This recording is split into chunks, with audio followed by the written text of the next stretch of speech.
I've always been kind of against doing a brick and mortar.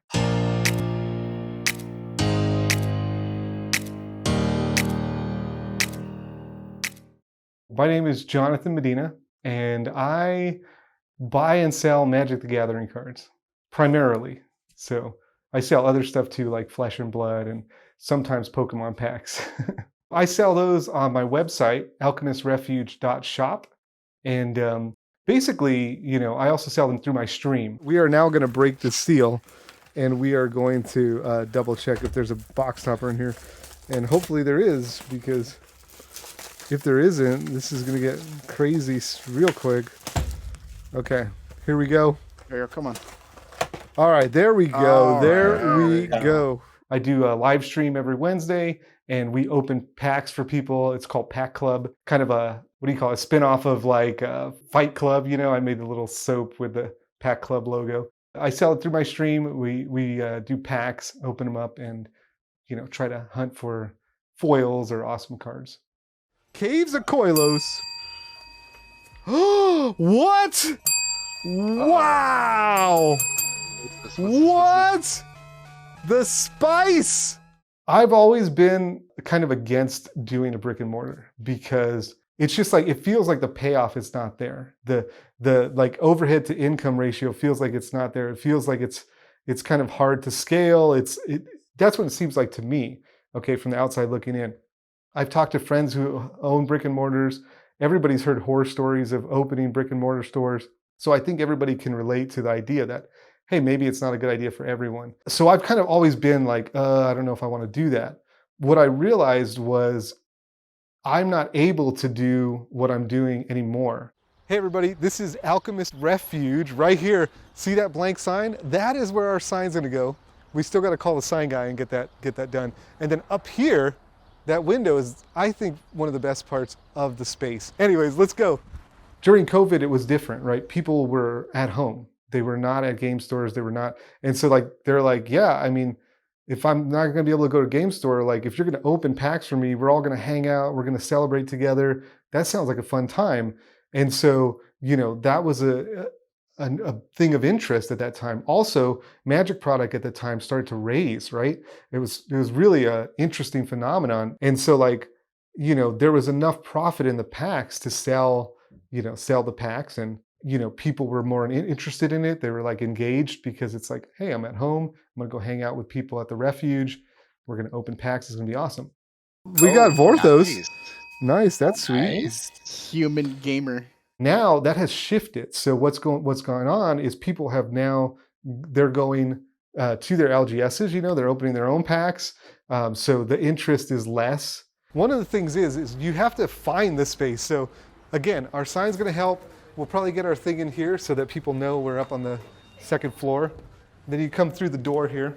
The other thing is that the packs, they've come down in price, right? So the pricing model is not working as well as it was before either, because I'm trying to be competitive in my pricing. I don't want to be out in space about I'm going to charge this much for a pack, and it's like so much more or less somewhere else. So I'm trying to be competitive, but in being competitive and coming down, there's an interesting thing that happens, especially for me who doesn't have a brick and mortar. The margin just gets crushed, We got a couple stairs to go up, and I like it because it feels like you're going into a refuge, but also it's very confusing for people who are trying to, figure out where the place is. They can use the video as the guide. And so if you have a brick and mortar, you can buy at distributor prices, which give you a little bit more space. And so what I started to think is there was two big motivating factors. One, I'm the bottleneck in my business. I'm not able to process the collections I've bought. To my shame, they're just sitting there in boxes. And that should be momentum. That should be capital to roll back into the business. But instead, it's atrophying.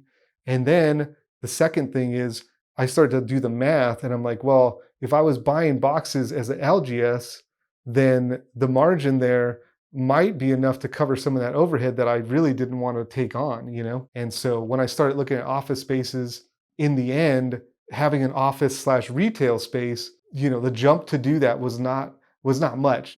As you come in, this is where the display case will be right here. We'll have a display case, we'll have a cash register stand, and then here on this wall, we'll have shelving for booster boxes and all that kind of good stuff. In the display case, of course, expensive cards, that kind of stuff. Eventually on this wall is probably where we'll have things like sleeves, binders, deck boxes, this kind of stuff here.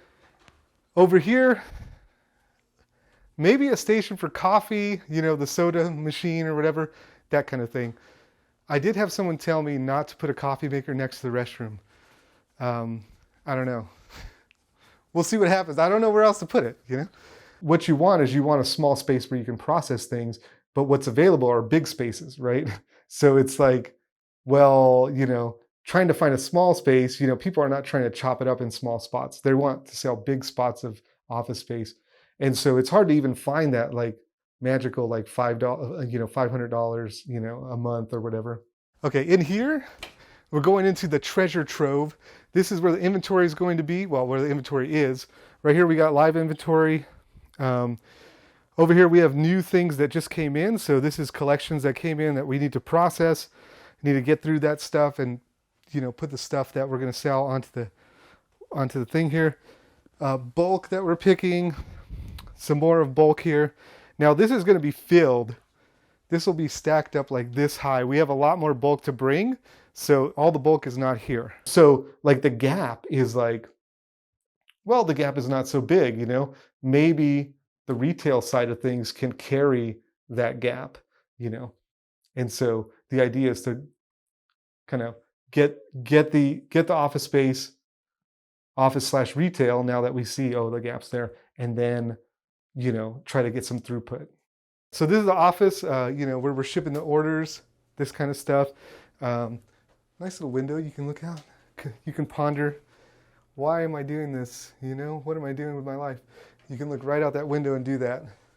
I've always been interested in making content about subcultures in what I'm interested in, right? So when it's been magic, it's been about the subculture of magic finance or the subculture of F&M. And so, you know, F&M is, I did an article series called F&M Hero. You know, I did an article series called Pack to Power, you know, where I traded a pack up to a piece of power. And the whole idea was like, hey, there's this whole thing going on underneath the surface that people don't get a good look at. And so I've always been interested in showing that. This is where the play space will be. Okay, so we'll have a table here. We do have this, I got to point this out, this ugly chair. And it's so gross. There's something on it. There's something on it right there. So what I think we're going to do is we're going to reupholster that chair and make it awesome. I think we're going to, because it's like this lonely chair that's been sitting here. And you don't want to throw things out. You know, you want to restore it, make it awesome. All right, in here, this is where we'll have another 2 tables. And this is the coolest part of the place, I think, because you have 2 tables here. Can you imagine playing some Commander, looking out the window?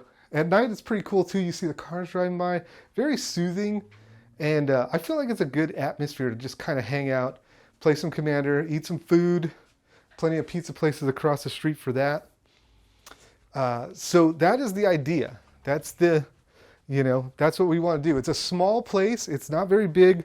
The whole goal is to have, you know, a place where we could do the online orders, process that kind of stuff, and maybe facilitate some foot traffic and some space for some gamers to hang out. I feel like people would be interested in seeing, you know, whether how this store, you know, how do we approach opening a store, and, you know, if it succeeds, because there's really a chance that it could not succeed, you know, and it's like there's a real risk, I think, and I think that makes it interesting. You know, I'm not coming at this with all the answers. I'm coming at it fresh, you know, like, hey, I don't know how to do this. I never did it. So, you know, I've owned a business, online retail, but like opening brick and mortar is a whole nother animal, you know? So like, you know, people might want to watch that happen. Hey, thank you for watching our very first episode. There will be more to come, so be sure to subscribe to the channel and like the video. More information about my business, Alchemist Refuge, is there on the screen and in the video's description. I hope to see you next time. Bye.